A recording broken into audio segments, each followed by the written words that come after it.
بسم اللہ الرحمن الرحیم نحمدہ و نصلی علی رسولہ الکریم اما بعد۔ یہ ایک سوال بہت عام ہے کہ جب سب کچھ اللہ ہی کی مرضی سے ہوتا ہے، سب کچھ اللہ ہی کی مرضی سے ہوتا ہے تو وہ جو ہم گناہ کرتے، کیا وہ بھی اس میں بھی اللہ کی مرضی رہتی؟ نعوذ باللہ کہ اللہ چاہتا ہے کہ ہم نے گناہ کرنا۔ اچھی طرح سے غور کیجئے اس بات میں۔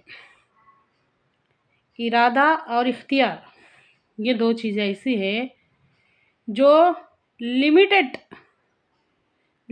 اختیار اللہ رب العزت نے انسانوں کو دیا ہے تاکہ وہ اس سے امتحان کا مقصد پورا ہو جائے۔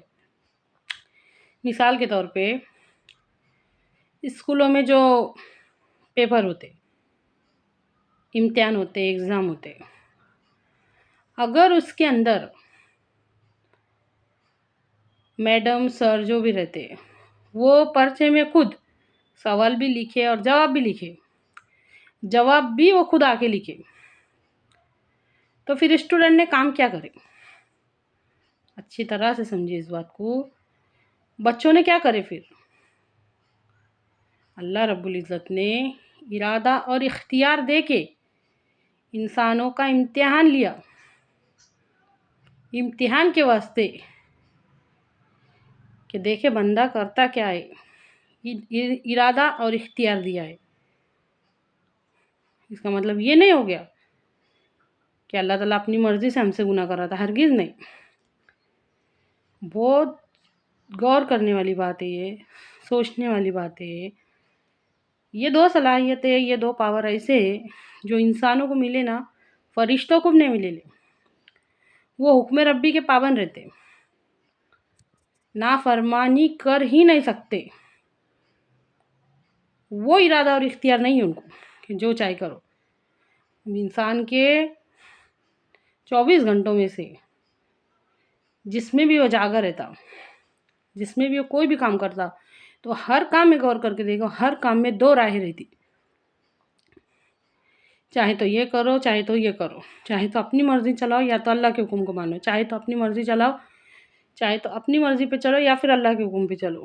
اللہ کے حکم پہ چلنے کا طریقہ یہ ہے کہ نبی کریم صلی اللہ علیہ وسلم کے بتائے ہوئے طریقے کے مطابق چلو ہر کام میں۔ اب اس میں سے اگر انسان سلیکٹ کر رہا اللہ کے حکم کو، نبی پاک صلی اللہ علیہ وسلم کے طریقے کو، تو یہ کامیاب ہے، اپنی مرضی چلانے والا کامیاب نہیں ہے۔ اچھی طرح سے سمجھے اس بات کو۔ ارادہ اور اختیار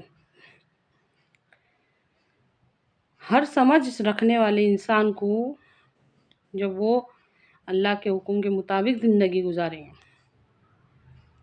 کچھ لوگ پوچھیں گے اللہ تعالیٰ کیوں نہیں روکا ہم کو خطا سے پہلے؟ پھر امتحان کا مقصد اس کے باقی رہا، امتحان کا مطلب اس کے باقی رہا، وہ امتحان ہی کیا ہوا جس کے جواب خود آ کے ماسٹر لکھے، میڈم لکھے۔ مسئلے کو سمجھو۔ قرآن پاک میں اللہ تعالیٰ ارشاد فرماتا ہے سورہ بلد میں، علم نجل لہو عینین، بھلا ہم نے تجھ کو دو آنکھیں نہیں دی، وہ لسان و شفتین، اور زبان اور دو ہونٹ نہیں دیے، وہ ہدینہ النجدین، اور ہدایت کے دونوں راستے دکھائے، ایک سیدھا ایک دوسرا۔ قرآن اور حدیث ہماری رہنمائی کرنے کے واسطے، نبی پاک صلی اللہ علیہ وسلم کی ساری کے ساری تعلیمات موجود ہیں۔ اچھی طرح سے سمجھیے اس بات۔ اور اگر اس کے باوجود بھی بہک گئے، گر گئے، گناہ کر بیٹھے، تو توبہ کا موقع سب سے زیادہ ہے۔ کوئی اور موقع اتنا نہیں ہے جتنا توبہ کا موقع انسان، کوئی شرط نہیں، کوئی وقت نہیں، کوئی چیز کی شرط نہیں ہے کہ اس ٹائمنگ میں تم توبہ نہیں کر سکتے، رات میں کر سکتے، دن میں کر سکتے، کہیں بھی کر سکتے، یا اللہ معاف کر دے۔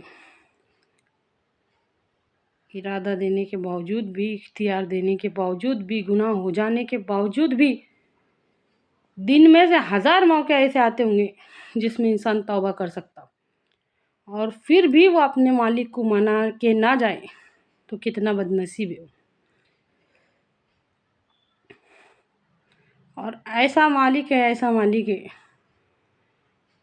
جو توبہ کرنے والوں سے خوش ہوتا ہے، جس کے واسطے آسمانوں کو سجایا جاتا، فرشتے پوچھتے یا اللہ یہ سجاوٹ کیسی آسمان پہ، میرا بچھڑا آ گیا، میرا بچھڑا مل گیا، آج میرے بندے نے مجھ سے توبہ کر لی، جس کے واسطے نافرمان کے واسطے آسمانوں کو سجایا جاتا۔ اللہ تعالیٰ خوشی سے فرما دے کہ آج میرا بچھڑا واپس آیا، میرا بچھڑا میرے کو واپس آ کے مل گیا۔ اچھی طرح سے سمجھو، اللہ کے بارے میں ہمیشہ اچھا گمان رکھو، اچھا گمان رکھو۔ سب اللہ کی مرضی سے ہوتا ہے، اس کا مطلب یہ کیا ہے کہ اگر جو ہم سے گناہ ہو رہے وہ بھی اللہ کی مرضی سے ہوتا ہے؟ ہرگز نہیں، نہ گناہ اللہ کی مرضی سے ہوتے اور نہ ہی اللہ تعالیٰ زبردستی کسی سے نہیں کی، وہ بھی ہم ہماری مرضی سے کرتے، نماز بھی ہم اپنے اختیار سے پڑھتے اور گناہ بھی ہم اپنے اختیار سے کرتے۔ یہ سلیکشن ہی ہے جو ہم کو بتائیں گے، ہم کو اپنی اپنی کرنی ہے۔ اے اللہ ہمیں ہدایت دے،